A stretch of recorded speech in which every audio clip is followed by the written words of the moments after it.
Alright YouTube, what's up?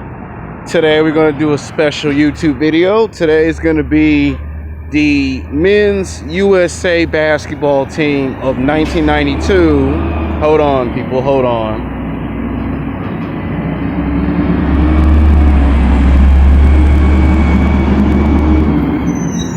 Sorry, that was a dumpster truck that passed by. It's going to be the men's USA basketball team of 1992 versus the dream team of 2012. You know, Michael Jordan, Magic Johnson. Of course, Magic Johnson as the leader of the 1992 basketball dream team. So it was Magic Johnson, Michael Jordan, Patrick Ewing, Karl Malone, John Stockton, Isaiah Thomas, and Charles Barkley, and a bunch of other basketball players like David Robinson was on this 1992 Olympic Dream basketball team. And they had some of the best basketball players of that time period. Where in 2012, we had Kobe Bryant, LeBron James, Kevin Durant, Russell Westbrook, Chris Paul. We had, I think at one point, I think Blake Griffin was on that team. DeAndre Jordan, if I'm not mistaken. You know, so we're going to compare the past versus the present in this season finale. You know, we got to talk about the Olympics because in 2020, the Olympics will be coming back around. And it gives me an idea for a all-new original series where we get to finally talk about basketball in the Olympics, boxing, martial arts, weight training, soccer, swimming, running. You name the sport, it'll be talked about in an all-original series. But we're talking about the season finale of basketball. I wanted to finish off the series before I move into hockey and some other stuff. Because I only did one video of hockey, and I still got like maybe 4 or 5 more videos of hockey I haven't even touched on yet. But I wanted to finish the series, and the best way to finish the series is to talk about the Olympic Dream Team of 1992 versus 2012. Now, there are going to be some basketball fans. They're going to say, well, you never talked about Russell Westbrook. You never talked about Carmelo Anthony. You never talked about Anthony Davis. And if I ever come back and make future videos on those basketball players, those names will be mentioned. I can't talk about every basketball player in the NBA. That would take too long. You know, most series last maybe 5 to 10 videos, maybe 15 videos at the most. So that's why. Now let's get into it. Now, what I like about the 1992 Olympic Dream Team is that they were very competitive. Every player on that team contributed. You know, you had players getting rebounds, blocks, assists, steals. It wasn't a one-man team. It was every player contribute, every player play, every player participate, no matter how big or how small your role was. Of course, Magic Johnson was the leader of this team. And if you've seen past documentaries of the 1992 Olympic Dream basketball team, you would know that Magic and Michael Jordan played each other 4 times in one-on-one, and Magic proved that if he wasn't injured in the 1991 NBA Finals, the Los Angeles Lakers versus the Chicago Bulls, he probably would have beaten Michael Jordan and won 6 championships. And of course, Magic won the first game, Michael won the second game. Magic took the third game, and Michael managed to, win the 4th game. So they ended up having to play 5 times instead of 4. And Magic eventually won the one-on-one series against Michael Jordan. And Michael will be the first one to tell you those were secret games that no one were to know about. And it wasn't until 25 years later that they would just now start telling us about these secret games that they had when they weren't playing against other countries. Larry Bird was on that basketball team. Yes, Larry Bird was on that team. And of course, every country that they played against, they beat. You know, Michael Jordan would put up his nice 20, 25 points. You know, Michael wasn't going around scoring 35, 45 points like he wanted to, because again, it was a team effort, not a one-man show. Patrick Ewing was good at getting blocks, rebounds, dunking the ball. You know, Patrick Ewing and David Robinson played like a combination like never seen before. You know, you couldn't get through their defenses, when it came to those 2 giants. You know, Charles Barkley came in.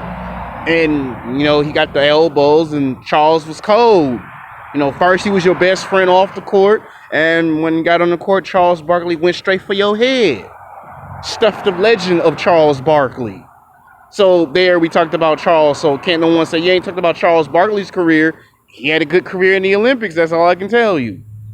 Magic was getting down on the court. Magic was Magic. Magic would get his hook shots. Magic would make his free throws. And Larry Bird would just kill you with them three-pointers. Larry Bird kill you with three-pointers. Same thing with Isaiah Thomas. He would kill you. Karl Malone, get in the game. Karl Malone made sure you didn't even get a block. Karl Malone made sure you never got on the free throw line unless you got fouled first. Everyone contribute. And the fact that when Michael Jordan won Olympic gold medal, it put a nice little touch on his first half of his career. You win 3 NBA championships, or in this case, at that time, he had won 2 NBA titles, and he had finally got an Olympic gold medal when he done it. And Magic had won his 2nd Olympic gold medal. Larry Bird won his 2nd Olympic gold medal, and we got a chance to see this team thrive. The argument was if you ever could take all the best players in the whole world and put them together, they would not be able to function as a collective unit. Well, the Olympics was the first one to try that, and they were successful because they had to play in the Olympics for like almost 12 weeks. 12 weeks of 12 weeks of competing against countries like Bonds and Arma, Spain, China, Japan. That's when the NBA went to China and Japan, and that's when we got NBA China, and that's when we got NBA Europe. And fast forward 25 years later, you got all these players from foreign countries in today's NBA. Basketball players like Tony Parker, Manu Ginobili, Peja Stojakovic, Turkoglu, all these players that got funny names. If it weren't for what they did in 1992 with David Stern, today's NBA would be the same. So that gave birth to a new chapter in professional basketball. Now on the flip side, let's look at the 2012 basketball team. That team, you had LeBron James. That year LeBron James won an NBA championship, NBA MVP, and he had a chance to win his first Olympic gold medal. Now, LeBron had been on the Olympic basketball team before when they had Allen Iverson and Jason Kidd, but that was a time period where they had lost and they hadn't really won a gold medal. And at this point, they needed Kobe Bryant, and Kobe Bryant kind of became the quintessential leader. Kobe Bryant and Chris Paul kind of became the leaders of this team. LeBron James was leading with Kevin Durant, Russell Westbrook, Carmelo Anthony, and this showcased what kind of players these guys were. Now, the problem I had with this team was they weren't taking their competition too serious. They would wait until they played against Spain or Brazil, and then they take their opponent serious. Whereas the 1992 Olympic Dream Team, no matter who they played against, no matter who they faced, they took every opponent serious. It didn't matter if you were the best team or the worst team, they played you serious. 2012, they waited until they played against Spain when they knew they was going to get a run for their money. And you could tell that there were moments in some of these games where you wanted to scream at some of the NBA players, scream at your TV screen and scream at LeBron James and say, come on, man, take this more serious. Same thing with the other players on the 2012 Olympic Dream Team. You wanted to take them just a little bit more serious. So I feel like that most of the time players would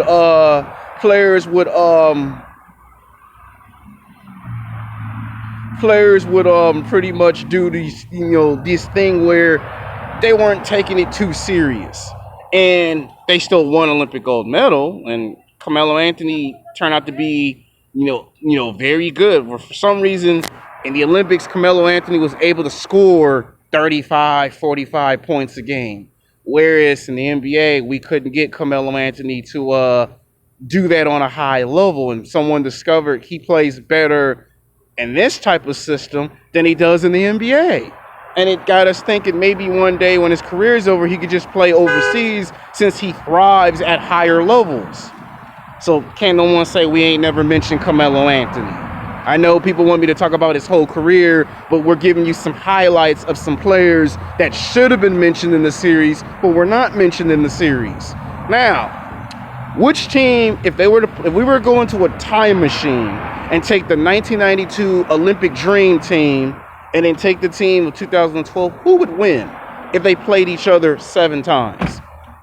I'm going to say by 2 or 3 slight hairs, the Olympic team of 1992 that has Magic Johnson, Michael Jordan, Larry Bird, David Robinson, and let's not forget Patrick Ewing.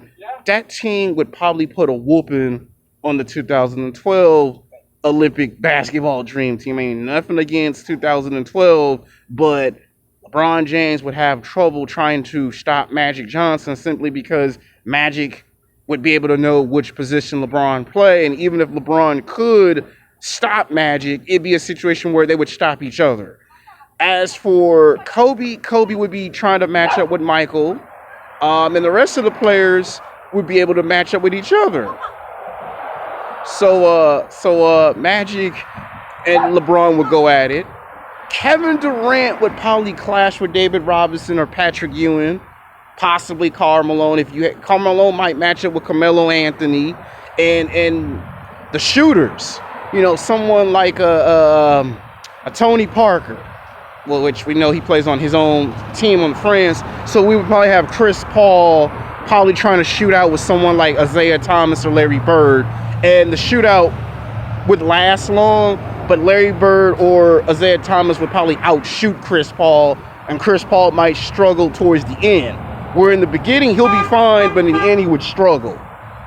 That's how the matchup. Now, the first game, 1992 Olympic Dream Team would take it. I mean, it would take it by maybe 5 points. It wouldn't be a blowout. It'd be like by 5. The second game would probably be, the Olympic Dream Team comeback. The third game, 92 takes it again. So I would see them play each other a total of 7 times. But in the end, the 1992 Olympic Dream Team wins for the sole fact that when it came to competition, they took all their opponents serious. Whereas if you look at the 2012 basketball Dream Team, they had a tendency that all the teams that they beat, they were easy to beat. But when it came to teams like Spain and Brazil, then they want to play serious and they want to play for real. And to me, you can't win Olympic gold medal unless you go all out 110%. That's like asking a girl out on a date, but you're not going all 100% with the girl. You keep going 50, 60% with the girl, and then you wonder why the girl doesn't want to cooperate with you later on in the future in a relationship. So I picked the 1992 Olympic Dream basketball team by 2 or 3 slight hairs over the 2012 team. So this is the season finale. I didn't want to make it too long. I didn't want to make it too short. Until then, peace.